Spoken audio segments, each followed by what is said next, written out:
Okay, this one's going to be about dive gear that I like to use. I get a lot of guys ask me, "Oh, what kind of equipment should I get?" Well, when you go to them dive shops, a lot of them are geared to that blue water diving. I'm basically, like I said, a cow diver, so I'm sticking toward the reef. And I do not like the Hawaiian sling. The Hawaiian sling's awesome, but I mean, I know how to use it, and you should know how to use it. But I prefer the hinge. You can't really buy the hinges in stores anymore, so you gotta make them. And they're easy to make. It's just a regular door hinge, and you just put rubber and use a metal spear, and it shoots true. I think you can work the rock a lot better with a hinge than you can with a Hawaiian sling, but I like the idea that using a metal spear with a barb, you can pull the fish out a lot easier, and it's just what I prefer. Now, there's a lot of rubber guns, and I have rubber guns, homemade guns that I make, but I like this Mares gun just because there's no maintenance in it. All I do is rinse it off. I don't have to change the rubber. I don't worry about that. It's been true with me for, this gun's over 28 years old. It's a long time. I never pumped it up. I just want it to shoot straight for about 4 to 5 feet, and I'm happy with that distance. I don't like to shoot far. I rather prefer stalking my fish, and I think that's the fun of the game, is just trying to bring the fish in closer to you.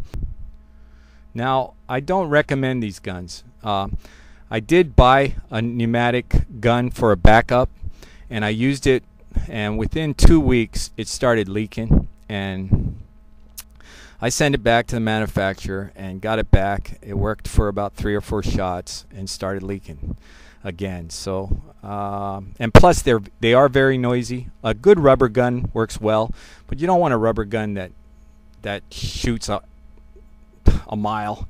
Just get something that shoots true for the first 4 or 5 feet, and that's what you want.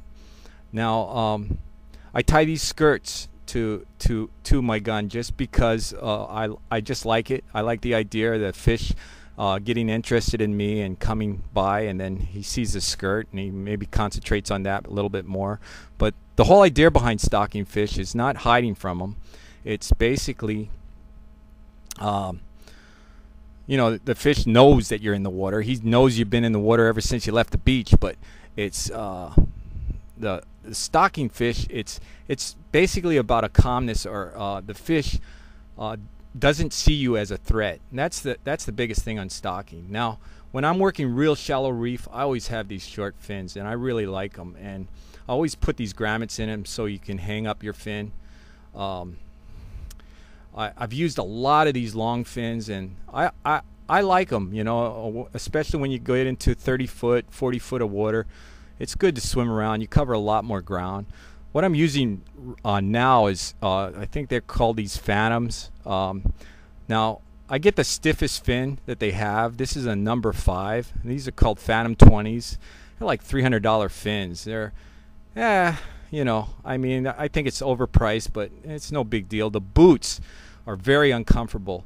And I know a lot of you guys that just go out on the weekends. You don't care about fixing your boot, but when you go every day, you got to fix this boot. And I cut it up, and I basically, if I have problems with it, I'll just cut this rubber out and work it over there. The heel, right here, gets on my ankles, and I just put padding on the bottom of these boots so that it brings up the ankle, and then they fit comfortable. I mean, my fins fit like a pair of sneakers. It really feels good. I can use them with no socks or no booty, and I also can use them with a booty, but I normally use no socks. Now, this is my whole Kui system. I just use a heavy gauge rubber tubing to hold my Kui. I make my Kui system out of like 3 boogie boards. I leave my mask in there. Also have my dive flag always in there, and the dive knife you see tied up there. I like making my own Kui. A lot of you guys buy them red things that are for lifeguards, and then you put a weight on it, and then you put your flag on there. My flag just goes right on top of this, and you should be proud of your gear, and it should be you know, before we used to just hand make almost everything except our fins and masts, you know. I actually, now I'm making my own snorkels, you know, but I'll get into that in a later video. But I also put, like I said, I put these grommets in my fins, and it's easier to carry the fins down to the beach that way. And I don't buy that fancy floating rope that they have. I just get something from City Mill that's polyester floats. And then I also have a thing that's here that's exactly 1 foot in length, so that you can tell exactly, you know, so many people ask you, how deep are you? And all you do is, if you're 1 foot, you're just counting them down. 1, 2, 3, 4, 5, 6, 7, 8. And it, you can just, every spin, you know, is 1 foot. So you know how deep you are as soon as your anchor hits the bottom, you know. And you can tell your friends, hey, man, it was 35 feet. Anyway, if you're interested in making one of these cuys like I have, basically it's pretty simple. It's just, I've used 3 used boogie boards. I epoxied them together, not fiberglass, epoxy. Fiberglass eats the styrofoam, and if you just look at it, it's pretty easy. I use what they call, I just use a this area is going to be probably take the most stress, so I put fiberglass cloth with epoxy just to strengthen it. I got a little hook there that opens the door there, and put my flag right in here. It just stands up like that. And I also use what they call a rope hinge. It's a hinge made out of rope, and then I have a drain plug in the back, in the middle. I don't put it in the bottom because if there's blood on the fish, I'd rather have it stay in my cuy instead of float out into the water. But I always have a dive knife, but I leave it on by my cuy. See how my fins are hooked up, and there's how I hold my rope and stuff like that. I don't like using a wetsuit. There's only about 3 months out of the whole year that I'll use any kind of neoprene wetsuit, and that's what I got on right here. I prefer just diving with like a t-shirt and a pair of shorts. One of the things that I like to add to even a wetsuit or even a t-shirt and a pair of shorts is a waistband.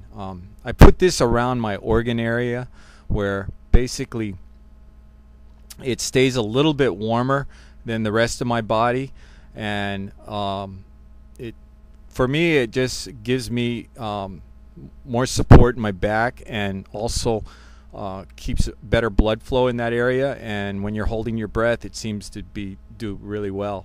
A weight belt is very important. I only use like 2 pounds. I don't weigh myself down like most of these divers do. You know, after about 15 feet of water, your body will naturally get negative. So when I use a weight belt, I only use, like I said, 2 pounds, and that's just for the neoprene wetsuit that I got on. I have a lot of theories about guys that use these heavy weight belts. At the end of their dive, they're actually, it's like running a race. At the end of your race, you're actually climbing up a hill. You really want it, at the end of your dive, you want to float up to the top. So if you're wearing too heavy of a weight belt and you're not floating up to the top, and you're struggling at the end of your dive, I think is one of the main reasons we see more shallow water blackouts than we have in the past. We just never used weight belts back in the past, but now people are just going ridiculously with these heavy weight belts just to lay on the bottom. Anyway, that's my opinion. There's no scientific fact about it. I just like to keep it simple. You grab your cuy, you're ready to go. You wake up in the morning, go poke your fish, and have it for lunch. Now, don't forget that dive flag, man, because it's very important. There's a lot of guys out there trying to run us divers over. Take care, and next video is going to be how to pose where it makes your fish and you look big.